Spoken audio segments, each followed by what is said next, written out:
Inquiry officer के नियुक्ति के बाद में डिपार्टमेंट का केस जो है उसे प्रेजेंट करने के लिए प्रेजेंटिंग ऑफिसर का होना अनिवार्य है, बहुत ज़रूरी है। इंक्वायरी ऑफिसर एक जज है।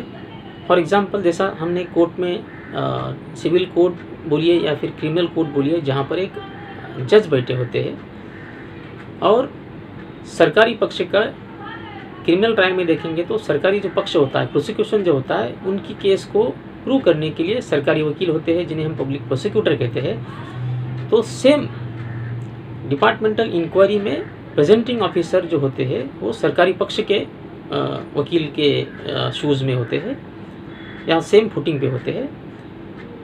और डिफेंस लॉयर जैसा क्रिमिनल ट्रायल में होते हैं, ऐसा ही इधर डिफेंस असिस्टेंट जो आपके एम्प्लॉय के बचाव में काम करते हैं। तो ऐसे कई सारे केसेस या ऐसे कई सारे नियम हैं जहां पर प्रेजेंटिंग ऑफिसर का नियुक्ति करना अनिवार्य नहीं माना गया है या डिफेंस प्रेजेंटिंग ऑफिसर का नियुक्ति होता ही नहीं है और पूरा इंक्वायरी कर लिया जाता है। तो ऐसे समय में क्या होता है, ऐसे समय में भी प्रिंसिपल्स ऑफ नेचुरल जस्टिस का वायलेशन होता है, क्योंकि इंक्वायरी ऑफिसर खुद ही सरकारी वकील बन जाते हैं और सरकारी वकील खुद और जज भी खुद, ऐसा दोनों काम वो खुद इंक्वायरी ऑफिसर करने लगते हैं। तो जो basic principles of natural justice है, नो वन कैन बिकम जज in his own case. Presenting officer का काम क्या होता है कि चार्जेस सिद्ध करने के लिए जो उनके विटनेसेस है उन विटनेसेस को एग्जामिन करना होता है। जैसा क्रिमिनल ट्रायल में एक सरकारी वकील सरकारी गवाहों को पेश करते हैं, उन्हें एग्जामिन करते हैं, उनका चीफ एग्जामिनेशन होता है। सिमिलरली इस डिपार्टमेंटल इंक्वायरी में प्रेजेंटिंग ऑफिसर का काम वही होता है। सोचिए अगर वह काम प्रेजेंटिंग ऑफिसर नहीं होने की वजह से इंक्वायरी ऑफिसर खुद कर रहा है। सोचिए अगर सेम चीज़ अगर क्रिमिनल ट्रायल में होती है, सरकारी वकील ना होते हुए जज ही जो है प्रोसिक्यूशन के विटनेसेस को एग्जामिन करेंगे और बाद में खुद जज बनकर बोलेंगे कि इन्होंने जो कुछ भी स्टेटमेंट दिया है, जो कुछ एविडेंस दिया है, वो मैं उसको सच मानता हूँ और उसके बिना पर आपको मैं सज़ा देता हूँ। तो क्या ये पॉसिबल है?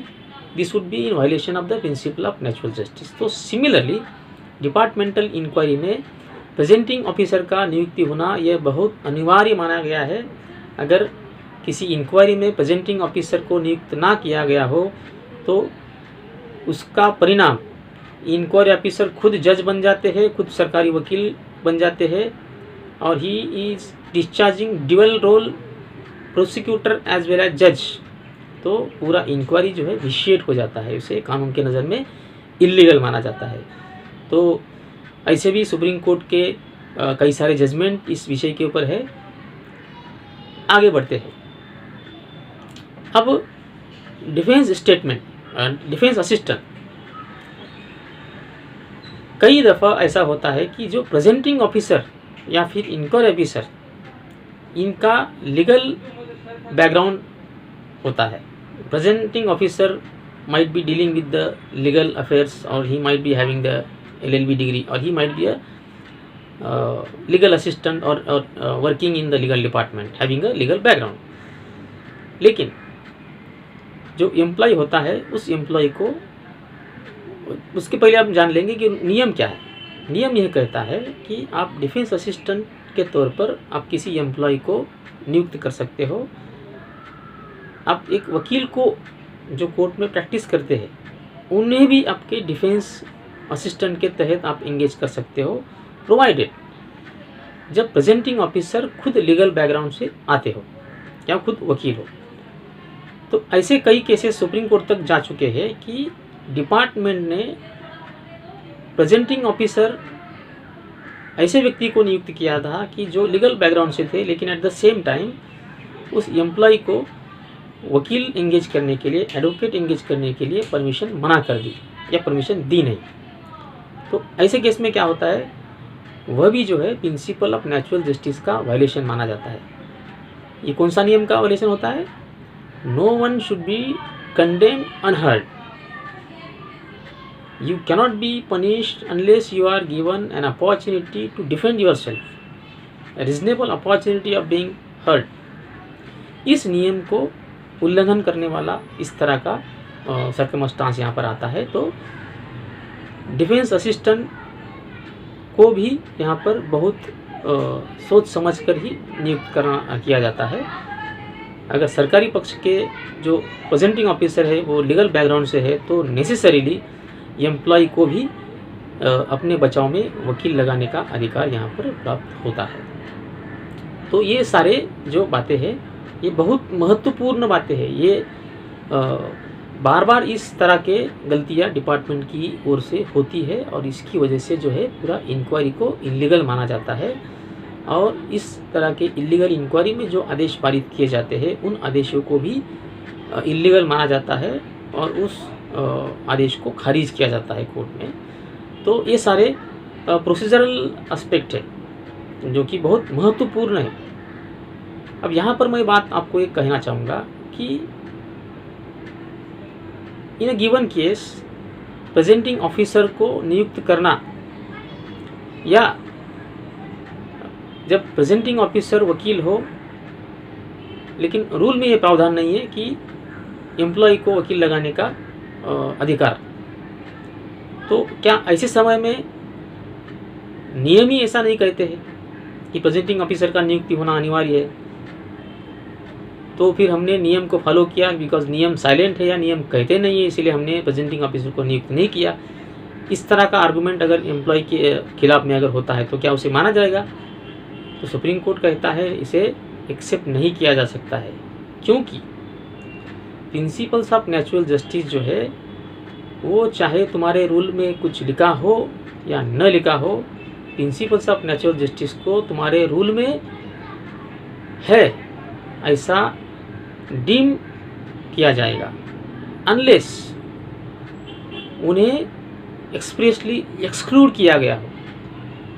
In short, the departmental rules shall be deemed to have incorporated the principles of natural justice unless the rules have expressly excluded the application of the principles of natural justice।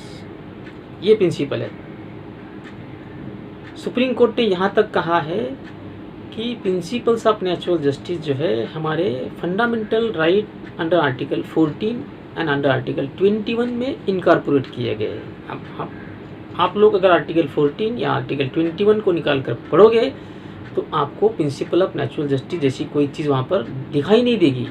लेकिन हमारे supreme court ने यह declare कर दिया है कि इन्हीं article के तहत जो है प्रिंसिपल्स ऑफ नेचुरल जस्टिस को रीड किया जाता है। सिमिलरली डिपार्टमेंटल जो रूल्स होते हैं जिसके तहत इंक्वायरी ली जाती है उन रूल्स में भी इन प्रिंसिपल्स ऑफ नेचुरल जस्टिस को रीड किया जाएगा unless they have been excluded expressly or their application has been excluded। लेकिन ऐसा इम्पॉसिबल है होगा कि आपने रूल ही ऐसा बना दिया हो जो कि उसमें लिखा हो कि हम प्रिंसिपल ऑफ नेचुरल जस्टिस को फॉलो नहीं करेंगे।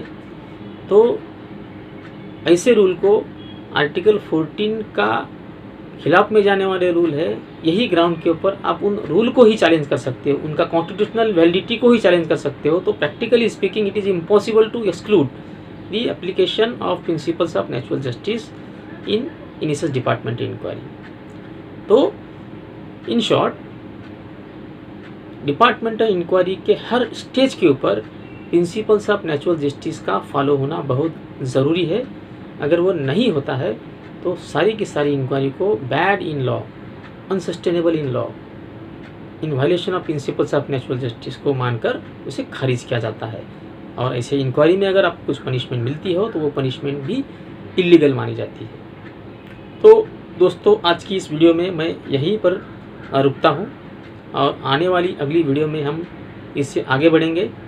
ये कुछ शुरुआती बातें हैं जो मैं आपको बताने का प्रयास आज मैंने किया है। ये बहुत जटिल और बहुत कठिन विषय होने की वजह से मुझे लगता है कि हम हर वीडियो में कुछ कुछ बातों को समझते हुए आगे बढ़ेंगे ताकि ये कठिन जो सब्जेक्ट है वो हमारे दर्शकों को, हमारे मित्रों को समझने में कठिनाई ना हो और बड़ी आसान भाषा में ये आपको समझ सके। और इसी के साथ में मैं आपसे गुजारिश करना चाहूँगा कि यह वीडियो आपको कैसी लगी ये आप ज़रूर कमेंट में लिखिए। अगर आपको ये वीडियो पसंद आती है तो अपने दोस्तों के साथ में शेयर करना ना भूलें और साथ ही में इस चैनल को आप सब्सक्राइब करना भी ना भूलिए और ज़्यादा से ज़्यादा लोगों को इसे शेयर करोगे तो ये जो जानकारी है उन्हीं को भी काम में आ सकती है। इसके साथ में आज हम यही रुकते हैं। नमस्कार।